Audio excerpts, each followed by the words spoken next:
What's that? I do have a tape in it. All right. I think, is the lens cover off? Make sure, yeah, it's in there. Okay. All right, I'm gonna start my speech. I'd like to thank Steve and Sherry for letting me come here tonight to your class and speak to you all. And I'd like to thank you guys for being my audience tonight. I want you guys to imagine with me, it's 1981. And the state has, or the government has just came out with a bunch of money that they're going to give to the school system. And what they want the school system to do with this money is they want them to teach the students about tobacco use. Part of this program, they're going to bring out non-menthol filtered cigarettes, and they're going to provide them for free to all the students.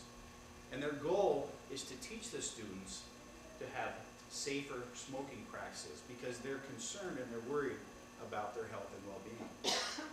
Now, they've taken this test, and over a period of time, 5 years, 10 years, 15, 20, and now 29 years, 28 years later, they've determined that this program is a success because there is less asthma and there is less lung cancer because of this program. But cigarette smoking has continued to go up at a steady rate. But because the health aspect is good, the government has called this a good program. Now, you and I both know that this is a farce. This is a false. We know that this is not a successful program because the teens continue to smoke and they continue to endanger their health. But there is a program that was implemented in 1981, and that was Safe Sex program. The government did release money to the school systems to teach about safe sex. They determined that this also, and this is a truity, is a success because the teens are being smarter with their sex. They're being safer. They are not getting as many STDs because of the condom use and the condom handouts. They're learning better ways to explore their relationships. They teach things such as cuddling is okay, taking baths together with bathing suits is okay. All these things are quote unquote okay because the students, the youth, are being protected from sexually transmitted diseases and AIDS. Now, this is a problem. I can give you guys statistics. I won't today, but if you go to the National Centers for Health and Services, there's a whole list. It'll break your heart. The information there, the things that have happened with our youth and our teens going forward with this program are terrible.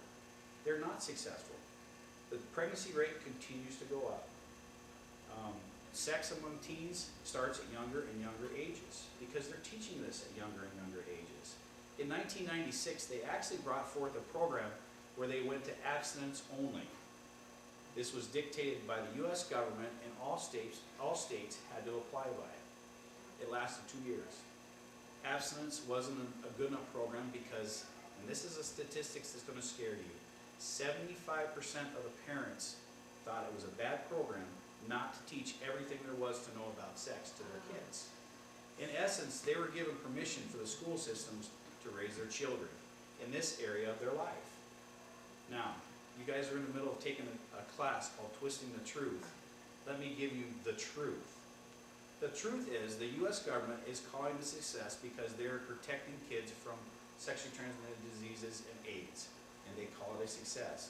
But what they're not doing, because of political correctness, because they're afraid to offend parents or other people, is they're not worried about the students' spiritual health, and they're not worried about their emotional health.